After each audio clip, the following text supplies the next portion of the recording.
What is good, my reflections? What is good, my babies? You are over here with Tarethia. Hit that like and subscribe button. Over here, we are talking about Egypt, and today we're talking about the Pharaoh.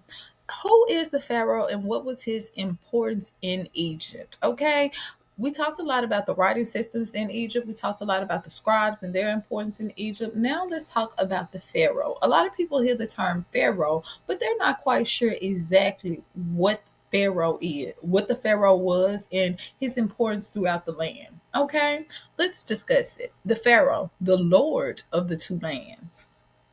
The most powerful person in ancient Egypt was the Pharaoh. The Pharaoh was a political and religious leader of the Egyptian people, holding the titles the Lord of two lands and High Priest of every temple. As Lord of the two lands, the Pharaoh was the ruler of the Upper and Lower Egypt. He owned all of the land, made laws, collected taxes, and defended Egypt against its foreigners. As high priest of every temple, the Pharaoh represented the gods on earth. He performed rituals and built temples to honor the gods. Let's talk about the word Pharaoh. Pharaoh is a term we use today to describe the rulers in ancient Egypt.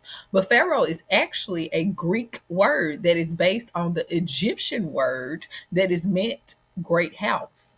When this word was first used, it was referred to the palace as its greatness, not just the ruler himself. However, later in Egyptian history, the title Pharaoh meant ruler.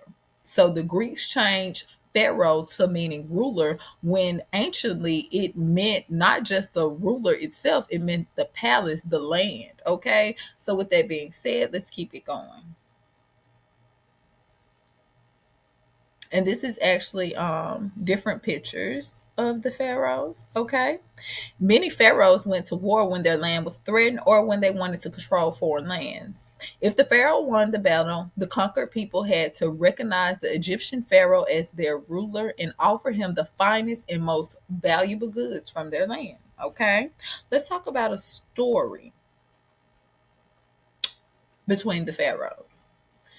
Ramses II had traveled from Egypt to the land called Nubia for a battle. The Egyptian pharaoh wants to control Nubia for two reasons. The first is that Nubia is south of Egypt and threatens the Egyptians' borders. The second is that Nubia has exotic animals, wood, and gold. The battle had started, and Ramses II drove a chariot towards his enemies. He gets ready to attack, and he gets his bow and arrow, as you can see in this hieroglyphic of Ramses II. Okay, Ramses II, two young sons follow behind their chariot. Some Nubian soldiers are hit with arrows and they tend to fall to the ground. Other soldiers turn around and run away from Ramses II. So this is actually a picture depicting the soldiers turning and running away from Ramses II. One of the soldiers is hurt, and his friends help to walk him home. So a lot of these hieroglyphics that you see, they actually be telling stories of different battles and different things that went on in Egypt. When they reached the village, they met a woman and her two children. The soldiers tell the woman that the battle is over. Okay. Since Ramses II has won the battle, the Nubians must bring him food, animals, gold, and special objects. So this is the picture that you see that is being depicted right here. Okay. Ramses II sits under a canopy wearing a special collar and headdress. He is waiting for the procession to start. That's where you act. This is actually what you see in the last hieroglyph. Okay. So what is the procession? The procession is when they bring him his offerings. Okay. Who is the vizier? The vizier, or the advisor, that's where you get the word advisor from. It was called the vizier, okay?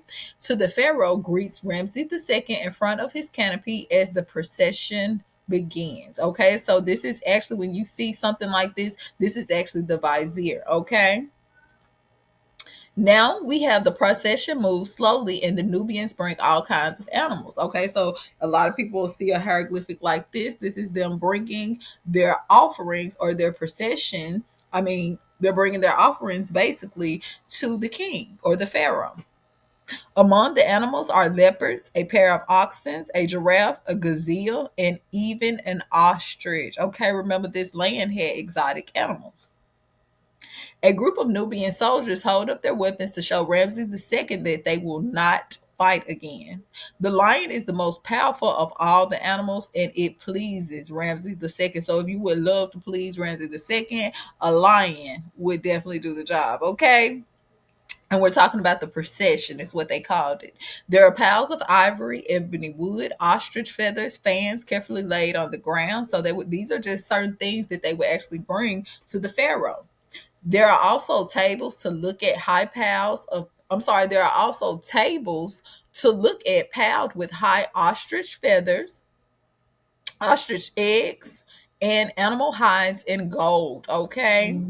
The viceroy, which is the Egyptian governor of Nubia, the viceroy is the Egyptian governor of Nubia, which is given a gold necklace to reward him for his good work. Okay.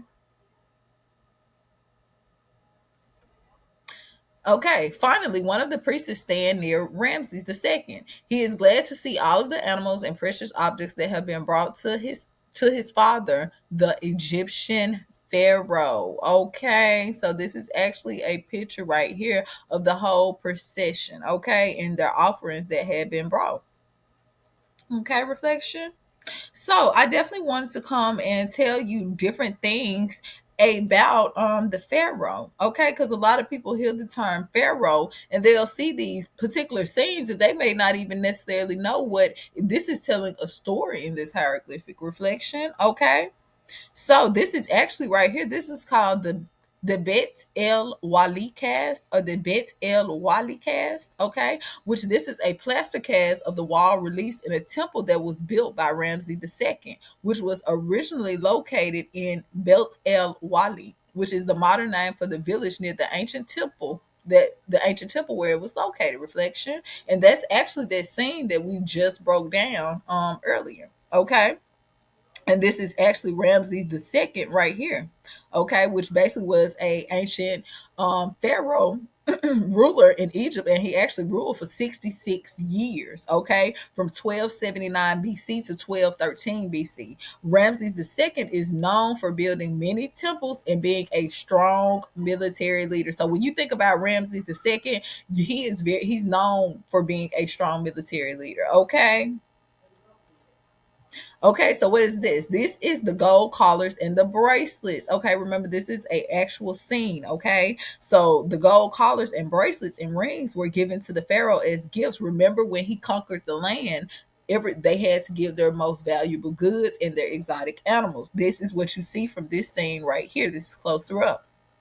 Okay, and it was given to the family. I'm sorry, as to the pharaoh as a gift to reward the people for the service in the army or the government. Okay. And right here, this is a closer look of the gold bracelets as well. These gold bracelets are probably like the bracelets that are being brought to the pharaoh in the Bel El Wali cast. They are made of gold, which was beaten into a thin sheet, then shaped into a hollow bracelet. Okay, so let's look here. This is the lion. Remember, the lion was a symbol of power and kingship in Egypt. From the earliest of times, Pharaoh sometimes liked keeping lions as pets or hunting them in order to show that they were in control of these wild, powerful beasts. You know, even Leo the lion, that's the king of the zodiac. Okay, so with that being said, everything kind of goes together. So the horse that you can see in this particular hieroglyph, okay, well, not hieroglyph, this particular picture. Horses were first brought to Egypt in about 1600 BC. They were not very common and mostly used to pull war chariots. So that's the only time horses were really used in Egypt, was to pull chariots, okay? And what was the chariot? That's this that you can see this pharaoh on right here, or this military leader on right here, okay. Chariots were not common in ancient Egypt till about 1600. Chariots were only used in battles by the pharaoh or military leaders, okay. So how ordinary soldiers get around in battle? Because they just said that they were only used by pharaohs and military leaders, okay. The majority of ancient Egypt soldiers would have marched from one place to another on foot. Often they were in group of archers, okay, standing behind the soldier who shot arrows at the enemy while the foot foot soldiers advance. Okay, so that's where you get the term foot soldiers from. Okay, a person who shoots a bow and arrow, that's an archer. Okay, now you, even with the zodiac sign, when you think about Sagittarius, the archer is showing some a bow and arrow. Okay, everything all comes together. Let's keep it going. How did the pharaohs usually travel around Egypt to see his kingdom? How did he travel around to see the kingdom? Well, the easiest way for him to travel from one place to another is in ancient Egypt was in a boat on the Nile. The pharaoh had special barrage for traveling to different parts of Egypt, and they actually would go underground. They actually had underground tunnels to where they would travel throughout Egypt underground as well. Okay, and a barrage is basically a large boat, which is also called a bark. Okay, as you could see in the other hieroglyph that none is awfully often associated with. Okay, so these are the Nubians right here. Remember, this is the horse depicting going over the Nubians because they defeated the Nubians. Ramses II defeated the Nubians for their territory. Okay, many Egyptian pharaohs fought battles with their southern neighbors, the Nubians as well. The Egyptians wanted to protect their southern border and have access to the gold, the wood, and the animals that came from Nubia. Okay, what was Nubia called by the ancient Egyptians? Nubia was known to the ancient Egyptians by many names. Throughout Egyptian history, it was often called Cush, Tusseti, or the land of the bow in the southern lands. Nubia was actually the name given to the land to the south of Egypt during the Roman period. Okay. So, how did ancient Egyptians feel about the foreigners? Okay. This is actually an ivory fragment showing a pharaoh and a foreigner right here. As you can see, he doesn't seem too happy with the foreigner. Okay, so the ancient Egyptians came into contact with people from the other lands throughout trade and war. The Egyptians were suspicious of foreigners and often thought of the people from other countries as enemies of Egypt. Okay, so if you weren't from Egypt, you were coming in, you were looked at as a foreigner, and the pharaoh wasn't fond of foreigners. Okay, as you can see. So, who were the enemies of Egypt? At the time of Ramses II, the Egyptians believed that Egypt was the center or the century of the world, and that their enemies come from the 4 points of the world: the north, the south, the east, and the west. So they said that Egypt was the center of the world. So anything north, east, west, or south of Egypt, they were enemies. Further east north were the Hittites, who contributed areas in Syria, and Asia Minor. Okay, so who are the Hittites? The Hittites are a powerful empire that was based in the area which is now called Turkey. The Hittites were powerful till about 1300 to 1200 BC, and they struggled with the Egyptians for control in the Levant, which is an old term used to describe the area of the Middle East, covering the southern states of Israel, Jordan, Lebanon, and Syria. Okay, so the Hittites and the Egyptians stayed trying to, you get what I'm saying? They was head and head about that particular land. Okay. So to the south were the Nubians, okay? So that was the Hittites were at the north, okay? And to the south were the Nubians, who shared Egyptian southern border. To the northeast were the Asiatics, okay? Who are the Asiatics, okay? A term used to describe people who came from the ancient Levant, okay, or Levant, which is an old term used to describe the Middle East, okay, which covers the state of Israel, Jordan, Lebanon, and Syria. Okay, so who controlled the territory in Levant and near the east? Let's see who controlled that territory. Okay, and remember, Levant is the name used to describe an area in the Middle East. All right. And the Near East is a vague name used to describe the countries in the northeast of Egyptian border. This area includes the Levant and land directly to the east of it. So anything east is considered the Levant, okay? The Levant is a name used to describe an area in the Middle East covering the states of Israel, Jordan, Lebanon, and Syria. So those areas, they had Egypt was constantly trying to take control of those land masses. Okay. Remember, Egypt was the center, and anything north, south, east, and west they deemed as a threat. Okay. And finally, to the west were the Liberians, who controlled the land of the west on Egypt on the African coast. Okay. So now we know a little bit more about the Nubians. Let's keep it going.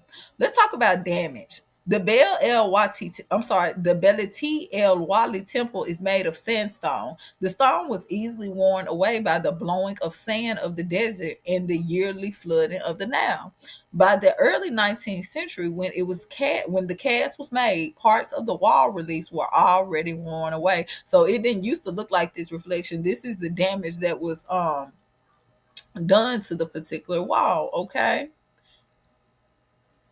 So I definitely wanted to come through and I definitely wanted to talk to you more about this picture right here. So you could kind of, well, it's not a picture, this scene right here. So as you can see in this scene right here, these are called cartouches or cartouche. Okay. These are the names of the pharaohs of the pharaohs or queens who were always written inside an oblong shape called a cartouche. Okay. Some Egyptologists believe that this shape represented a kind of spiritual protection. So that oval shape, they said that's actually a symbol of spiritual protection. Other scholars believe that it represents the sun rising over the land. Okay, so everything means something. Let's talk about what is a cartouche or a cartouche. Okay, what does the word cartouche mean?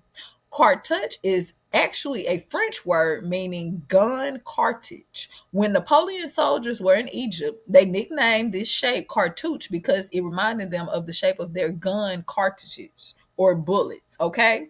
At the time, people could not read hieroglyphic writing, so they did not know that the cartouche surrounded the name of the pharaoh cartouche. So whenever you see this right here, in the inside of it is the name of a pharaoh, and we'll talk more about that when we're talking about how to write hieroglyphs. Okay. So let's keep it going. Cartouche became so commonly used that it remained the standard name for the shape around the name of an Egyptian pharaoh or queen. So when you see this right here, it's the name of of a specific Egyptian pharaoh or specific Egyptian queen. Okay. So, were royal names always written inside cartouche? In the first three dynasties, royal names were written inside a rectangle called a sarek or sarak. The bottom half of the rectangle was filled with a picture of the front of the royal palace. That's this right here reflection. The top half was filled with hieroglyphs for the king's name, and on top of the box sat the god Horus, who was identified with the pharaoh throughout Egyptian history. Okay. So anyone who wasn't kind of familiar with a cartouche and what those are, now you kind of know. And of course, as you see in the background of these scenes, they even have hieroglyphics. And we said that hieroglyphics are characters that are used in ancient Egyptian writing system. Okay, and a hieroglyphic was the main script that was used to record information about the pharaohs, rituals, and historical events. And we all know how important those historical events were, because we are still going over them to this day, reflection. And as you can see, when you look back into history, a lot of Egyptian history is the foundation for a lot of systems that are still in place today.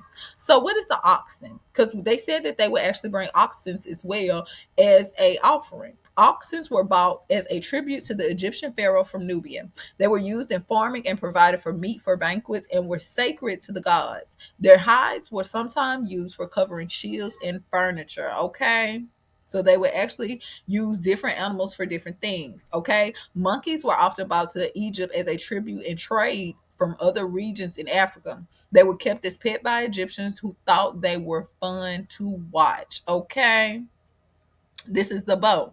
The bow was used in many important battles throughout Egyptian history. This is the kind of bow that is called the composite or composite, which was made of wood, horn, and hide off the particular oxen. Okay. So, reflection. Let's talk about the gold collars and bracelets. Okay. Gold collar and bracelets and rings were given by the pharaoh as gifts to reward people for their service in the army or the government. Okay. So, high officials and people that just did good deeds, he would actually give out them gold collars and bracelets and rings. Okay. And we talked about these. This is a up close look at one right there. Okay. So I definitely wanted to come and talk about it. Okay, so what about the charity? the charioteer.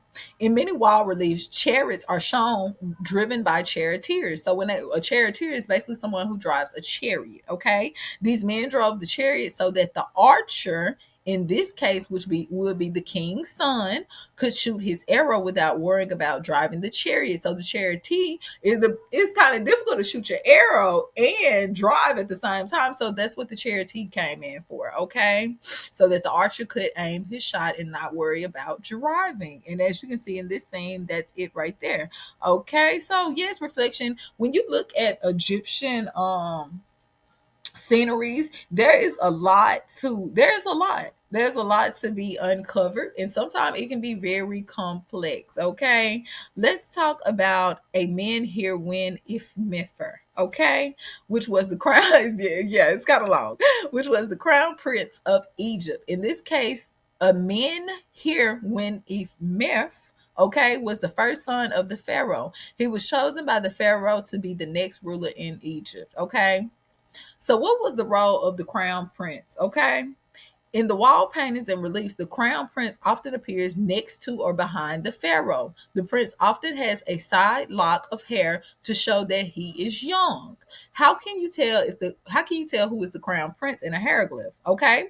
In the wall painting reliefs, the crown prince often appears next to or behind the pharaoh. The prince often has a side lock of hair to show that he is young. Okay? So you would know that that is the prince because he is right beside the pharaoh in a lot of these scenes. Okay, so with that being said, reflection, I definitely want to come over here and I definitely want to talk about how when you see a certain scene, it can have certain stories in it. Reflection, and I want to tell you about the importance of the pharaohs. We're breaking down each particular system, each particular role in Egyptian culture.